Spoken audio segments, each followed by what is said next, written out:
कपड़े धोने वाली बहू। शादी के पहले से ही विभा को कपड़े धोने का बड़ा शौक था। कभी नल के नीचे तो कभी तालाब के पास। अरे मेरी नीली वाली लुंगी नहीं दिख रही है। विभा की अम्मा, कहाँ रखी है लुंगी? अरे वो तो विभा ने परसों ही धोकर रखी थी आपकी अलमारी में, देखो वहीं होगी। वो ना मैंने आज धो दी, मुझे लगा कि गंदी हो गई होगी। अरे कैसे गंदी हो गई थी? उसे तो मैंने पहना भी नहीं। हे भगवान, इस लड़की के कपड़े धोने की आदत से परेशान हो गया हूँ मैं।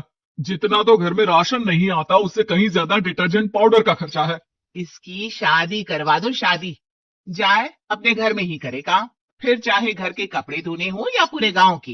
हाँ ठीक बोल रही हो, देखता हूँ मैं कोई लड़का। वो दिन भी आ जाता है जब विभा को देखने लड़के वाले आ जाते हैं। लड़की मुझे अच्छी लगी।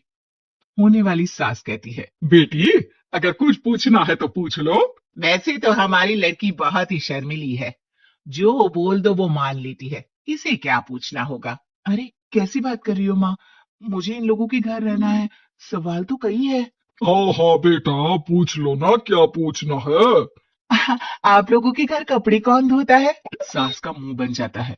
देखो, अगर तुम ये कहना चाहती हो कि तुम्हें कपड़े धोने नहीं आते तो सुन लो, कपड़े मैं ही धोती हूँ, लेकिन तुम्हारे आ जाने के बाद मैं रुमाल तक नहीं धोऊंगी। अरे चुप रहना भाग्यवान, बहू बेचारी घर आई नहीं, उसे डराना शुरू कर दिया। वो क्या है ना बिटिया, अभी तक तो ये कल्लू की माँ ही धोती थी, लेकिन अब तुम्हारे पापा तो दहेज में वॉशिंग मशीन देंगे ही। तभी विभा की माँ बोल पड़ती है, सवाल भी पूछा तो क्या। वैसे भाई साहब, मशीन की तो फिर भी कपड़े धोने की कैपेसिटी होती है। मतलब जो बिटिया दे रहे हैं ना विभा, इसे कपड़े धोने का बहुत शौक है। ये आप लोगों के क्या, आस पड़ोस गांव मोहल्ले सबके कपड़े धो दे और उफ तक ना करे। बाहर देखा नहीं आपने कितने कपड़े सूख रहे हैं? सब हमारी बिटिया ने ही तो धोए हैं। बस भी करो ना माँ, शर्म आ रही है इतनी तारीफ सुनकर।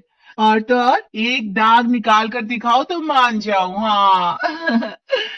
अच्छा अच्छा, माफ करना बेटा, मैंने गलत समझा। हमें तो रिश्ता बहुत पसंद है। और ऐसे जुड़ जाता है रिश्ता कपड़े धोने का शौक रखने वाली विभा का। उसकी शादी हो जाती है कोयला फैक्ट्री में काम करने वाले कल्लू के साथ। शादी के बाद अचानक विभा चिल्लाती हुई सास के पास आती है, सासू माँ, अरे सासू माँ कहाँ है आप? ये तो धोखा है, धोखा दिया आप लोगों ने मुझे। इस ससुर के चक्कर के बारे में पता चल गया। अरे तो उसमें तुझे क्यों धोखा मिला है? अरे नल में पानी नहीं आता, कपड़े कैसे कब धुलेंगे? अच्छा अच्छा, तू पानी नहीं आ रहा उसकी बात कर रही है। तो आपने क्या सोचा? कुछ नहीं। अच्छा हाँ, तेरी माँ ने कहा था कि कपड़े धोने का शौक है तुझे, याद आया मुझे। शौक शौक बोलकर कपड़े धोने वाले मेरे जुनून को कम ना आके सासू माँ, कपड़ा धोना मेरा गुरूर है। तभी पति भी वहां आ जाता है। अभी अभी मैंने इसे सनी देओल की फिल्म दिखाई है, उसी के डायलॉग मार रही है माँ। अच्छा सुन, साफ साफ बता रही हूँ, पानी सुबह 4 से 6 और शाम को 10 से 12 आता है, समझी? विभा टाइमिंग सुनकर हैरान हो जाती है। ये क्या भूतों का मोहल्ला है? सुबह 4 बजे उठकर कौन कपड़े धोता है? 4 बजे टंकी में पानी जाता है, फिर सारा दिन धोना ना, किसने मना किया? अरे कैसे बात कर रही हैं? 200 लीटर की टंकी में कितने कपड़े धो लूंगी मैं, सुबह ही उठ जाऊंगी मैं। अब क्या था, विभा सुबह 4 से लेकर रात के 12 बजे तक कपड़े ही धोती रहती। एक रोज सास पड़ोस से निकलकर कहीं जा रही होती है कि साथ वाली कहती है, हाँ कल्लू की माँ, जरा ये बताओ कि 2 साड़ी है, 2 ब्लाउज और एक पेटीकोट और एक नाड़ी वाला लंबा कच्छा। हाँ तो? अरे तो क्या, कितना लोगी धुलाई ये बताओ। धोबन दिख रहे हैं हम क्या? हमारे पति सरकारी नौकरी से अभी अभी रिटायर हुए हैं और बेटा सुपरवाइजर है कोयला फैक्ट्री में। धोबन समझ रखा है हमें?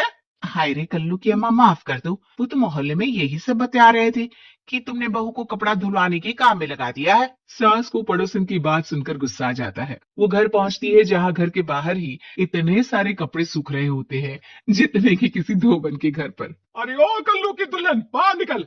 माँ जी यहीं यहीं आ जाओ, बाथरूम में चादर धो रहे हैं हम। अरे अभी हम धोते हैं, तुमको बाहर निकलो। ये आस पड़ोस वाले बोल रहे हैं कि हम बहू से कपड़े धुलवा धुलवा कर उसे कपड़ा धोने वाली बना दिए हैं। अरे छोड़ो ना माँ जी, किन लोगों की बातों में आती हो? आस पास के लोगों का तो काम ही होता है कि वो किसी तरह सास बहू को लड़ा दे। बहू सारे घर के कपड़े धोती है, ये क्या कम है? बोलिए। सास को भी लग जाता है कि वो बहू का ये सनकीपन नहीं छुड़वा सकती, इससे अच्छा है कि खुद ही चुप हो जाए। एक रोज सास और बहू मंदिर जाते हैं, जहाँ सास की साड़ी वहाँ खड़ी भीख मांगने वाली से मिलती है। माँ जी क्या बात है, आपकी साड़ी उस भिखारन से कितनी मिल रही है ना? हाँ हाँ देखो तो, दोनों की साड़ी मिल रही है। क्या बात है कल्लू की अम्मा, तुम खुद को तो अफसर की बीवी बताती हो और ऐसी सिंपल सी प्लेन साड़ी पहनकर घूमती हो। सिंपल और प्लेन नहीं है ये साड़ी। तो क्या सोने के धागे से फूल बने हैं? कुछ भी सासू माँ, कुछ भी। हाँ बने थे इस साड़ी में सोने के धागे से फूल। मेरे पति लेकर आए थे मद्रास से स्पेशली मेरे लिए 10,000 की। ताहे भाई साहब इस भिखारन के लिए भी सेम टू सेम साड़ी लेकर आए होंगे 10,000 की। सास उस वक्त तो कुछ नहीं कहती, लेकिन बहू के साथ घर आती है और अलमारी से एल्बम निकाल कर लाती है। ये साड़ी देख रही है, ये वही साड़ी है जिसे मैंने अभी पहना था। इस साड़ी में ये जो चमकदार फूल दिख रहे हैं ना, ये सोने के धागों से काढ़े गए हैं। लेकिन तू लोकल वॉशिंग मशीन ब्रश से घिस घिस कर सारे फूलों को निकाल कर साड़ी प्लेन कर दी। मुझे माफ कर दीजिए सासू माँ। और तो और, जब मैंने तुझे तेरी गलती के लिए कुछ नहीं कहा, लेकिन तूने तो सबके सामने मेरा मजाक ही बना दिया। क्यों? बहू को समझ में आ जाता है कि अब से उसका कपड़े धोना बंद।